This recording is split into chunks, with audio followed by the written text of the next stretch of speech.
Vă salut! Am reușit. Am schimbat rampa și am reglat tacheții. La mine lipseau șuruburile astea. Nu-și mai făcea nici ungere rampa. Am cumpărat o rampă cu tot de la dezmembrări. Am găsit-o la un preț mai ok. Și apoi acum am reglat și tacheții și să-i dau ok să văd cum merge. Ordinea de reglare la tacheții ca la 650. 1 cu 4. Nu, 1, 3, 4, 2. Așa e și la 650. Am reușit de am reglat. Și apoi să-i dau o cheie să văd cum merge. Dacă are probleme nu, sau de ce mi-o fi pușcat garnitura de la capacul de la culbutori.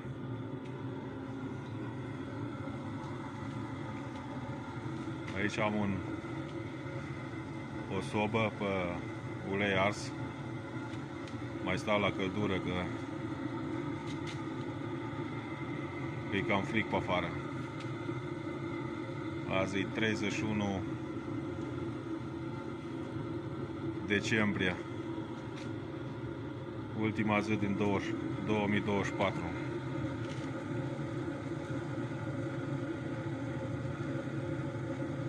Ăsta e arzătorul.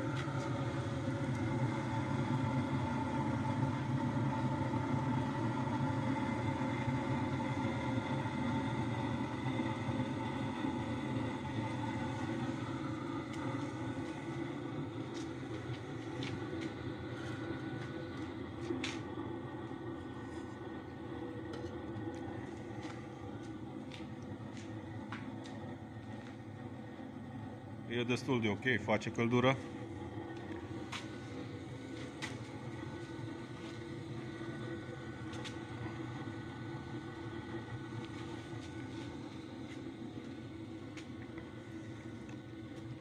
Da, ia să vedem, să-i dăm ok, să văd cum pornește, cum o ia.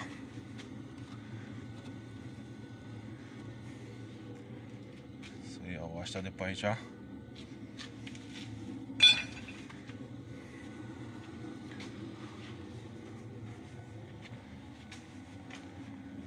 Să iau și capacul să nu împice.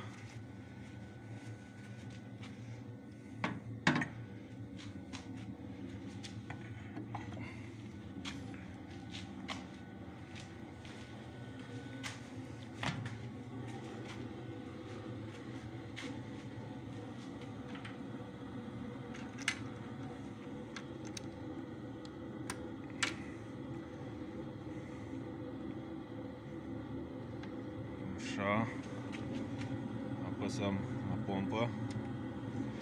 Ia să țin și o țără pe bujie. Dacă să și vede cum își face treaba bujia.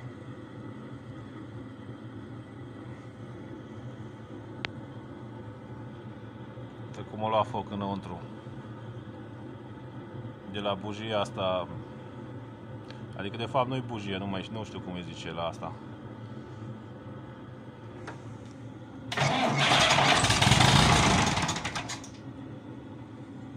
Dacă o porni destul de ok. Mai apăsăm butonul.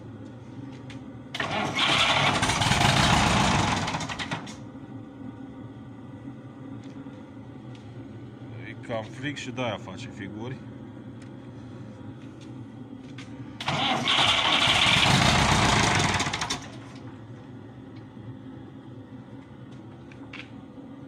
Dăm o accelerație mai tare.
văd că merge destul de ok. Nu știu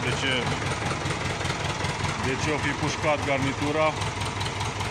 Bine, și ultima dată când am reglat eu tacheții, acum vreo 6 ani, nu mai știu exact, 6-7 ani, era toată ruptă și am pus-o cu silicon și probabil de-aia au și pușcat-o. L-au încălzit bine la arat și când l-au oprit atunci au și pușcat. Probabil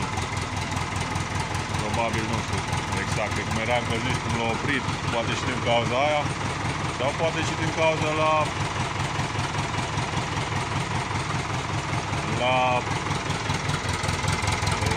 culbutorul ăla stricat, poate că ăla era pe evacuare și probabil nu mai evacuat bine și a băgat compresia în baie și da-aia au pușcat. Asta e rampa aia veche. M-am uitat, ăștia nu au bucșă ca la 650. La 650 am văzut că au bucșă culbutorii, la ăștia n-au bucșă. Dar probabil s-au uzat cum o picat șuruburile astea și n-am mai avut ungere la tacheț. Că ele cumva sunt pe găuri. Vine pe aici prin gaura asta. Și atunci intră pe gaura de la țava asta și se duce încolo. Dar cum au picat de acolo, nu au mai fost pe gaură. Ele au venit până în capac. Probabil și din cauza aia. Nu știu exact, dar cred că aia e cauza. Cred că pare să meargă destul de ok tractorul.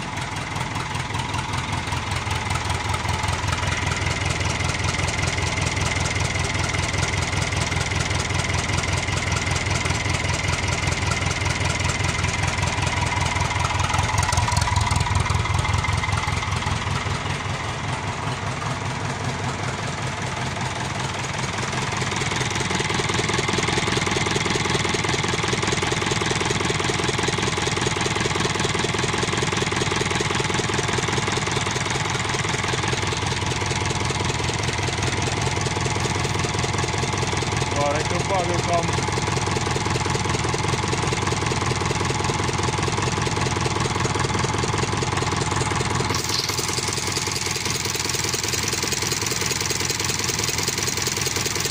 dacă nu cam bagă cam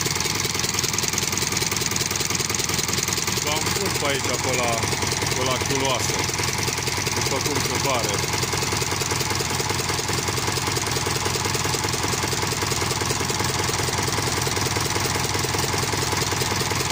Da, o vei vedea, parcă bagă o țără de fum. Aici, pe la chuloasă, s-ar putea să nu mai închidă cu papele astea ca bine. O să-i pun capacul și dacă cumva mai face figuri, o să trebuiască să desfac motorul. Dar momentan o să-i pun capacul, în cazul că face figuri, o să-l desfac. Vă salut și vă doresc numai bine.